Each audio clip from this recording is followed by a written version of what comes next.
Welcome back. We're here at the Fine Wine and Good Spirit store in Paoli, Pennsylvania, with Chef Matt Pressler of Matador in Wayne. Thanks for coming again, Chef. And what are you making for us today? Well, thanks for having me. I'm going to make a Pipian Verde de Pollo, which is it's a green pumpkin seed sauce. I use pumpkin seeds because it's a little bit more earthy, not as green vegetably, it's a little bit more subtle. It gives a nice nutty base to the sauce. Okay, pumpkin seeds. So the first thing we would do is salt your chicken. Real liberal on both sides. Just a little bit of oil on a hot skillet. So you really just want to get a nice, nice solid sear on the chicken. That's the sound you should always hear when you put down meat, huh? Yeah, absolutely. That's going to give good caramelization, good flavor. So we'll let it have a good sear on it. We'll turn it over. We'll put it in the oven at 450. Okay. Just for about 8 or 9 minutes. That's all it's going to take. I'm going to start on the Pipian sauce, or the green mole. Sauce. So this is a traditional Mexican dish? Yeah, very traditional, yeah.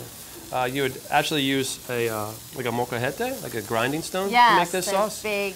But I don't have 45 minutes to make this sauce, so we'll use a blender. Work with what we have. So we get fresh cilantro, and a nice trick about cutting cilantro, everyone gets all over the place. If you take your cilantro and squeeze it, and then just roll it in half, almost like a ball. Really? I haven't tried that. And then you need a real sharp knife, because you don't want to actually smash the cilantro. You That's a great tip. Slice through it, okay? So you're just going to slice down through it. Stems and all, doesn't matter. Stems and all. There's actually more flavor in the stems than the leaves. That's a great tip. I had no idea. Then I use the Serrano Pepper.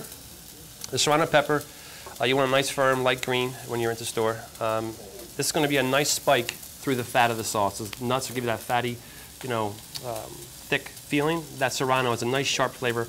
Just about as spicy as a jalapeno, but it's a lot sharper, cleaner flavor. Okay, so we're going to beam right through everything. So you just, whole pepper goes in. Whole pepper. There's a nice golden brown on that. You want a nice even sear. Could have went even a little longer on that one, but it'll be okay. And no more salt, just like that, just right into the oven. And we also add in the sauce will be tomatillos. Tomatillos, they look like a green tomato with a husk. It's actually the gooseberry family, not tomato. So we simmer one, which was simmered. We're just going to slice that down. Simmer, the husk will come right off once you simmer it, just for 3 minutes in boiling salted water. Okay. Peel the other one, keep it raw. That's going to be a little bit of a layer difference for you, for flavor-wise. Then we roast poblanos. We roasted these in the oven for, I think it was, do 30 minutes at 400 degrees. Then we take them, we peel the skins off, we open them up, we de-seed them, and we just cut them in strips. So then we would take that, we put that into a blender with some toasted pumpkin seeds. We toast about 3/4 cup of pumpkin seeds. We get them fresh. So we toast them, nice golden brown, a little bit of salt, boom, and then we put all this in the blender.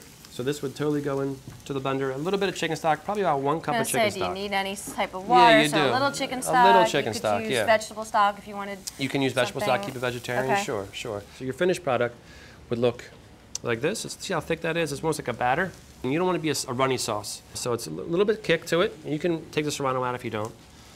On the side, I like kick. I'll keep the Serrano in. Yeah, on the side of the dish, we're going to make a little bit of a roasted corn portobello salsa. So we're just going to dice up a small dice, a red onion, tomato, and portobello. You're going to put this in the saute pan, just dry. So tell me about your restaurant, Chef. One of our top sellers is actually a flautas de puerco, which is like a pork carnitas. Yeah, it's wrapped in a flour tortilla, which is traditionally is a corn tortilla. But we use flour just to make it a little bit softer, it's a little bit more complex of an edge. So as soon as that goes, I'm going to add a little oil just to help that move around a little bit. So flautas de puerco is a very popular dish. It's not really spicy at all. A lot of people think Mexican food is spicy, but it's not. It can be, but it's not always spicy. We're just going to caramelize the edges a little bit. So we're just going to put a little bit of the corn in. This is really a cooked salsa then, slightly. Yeah, I mean, salsa can be cooked. Salsa just means salt. Like a pico de gallo would be fresh. Yep. This would be definitely a cooked salsa that we would use. Then lastly, we would put some more of the roasted poblanos in. The roasted, peeled, and de-seeded. So make sure you make a little extra for your sauce and for your extra. Yeah, and then you actually put a little on top too as a garnish. We're going to add a touch of cream to it. Just heavy cream. Just a touch. Heavy cream. You just want to bind it, give a little bit of sweetness to it. Once this cream reduces down, it'll be a little sweeter for you. Then we're just going to finish. We get a little cilantro. But the salsa goes on the bottom. Salsa goes on the bottom, right in the center of the plate. This almost looks like it has avocado or something. It's on the bright greens. That's amazing. It's the thickness from the tomatillos and the cilantro. So is this the typical portion size that you have at the restaurant? This will be double the size. Usually we would have one. Okay. One on there meant to be shared. We do have entree portions as well, but this would be a smaller entree size. plate. This is a smaller plate, yeah. Okay, so then we're just going to drizzle the sauce just over the front of the chicken. And that's it. And that's a lot of sauce for us. I mean, you wouldn't normally see much sauce on my dishes, but traditionally you wouldn't need that. The guacamole is supposed to almost cover the dish. Then we can finish the dish. You're right, it's got a little zip to it, but it's just in the back, yeah, just in the back. Like up front, you're going to get you're going to get the nuts right up front, and then you're going to get. These are the poblano strips. We use it a lot at the restaurant. Micro cilantro. Well, cilantro is very important in Mexican cooking, so it's a nice fragrant and nice aromatic on the dish. So, and there you go. All right, go ahead, dig in here with me. Just make sure to get some of that sauce. I'm going to get the sauce and the salsa. Got to put it all together. Que bueno. And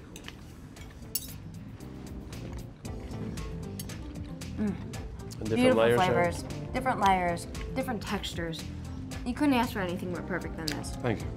Thank you, Chef, for coming on the Thank you Chef's for having Kitchen. me. It's a pleasure to have you back, and we look forward to visiting you at Matador and Wayne. I hope to see you soon. Thank you. Thank you, Chef. All right.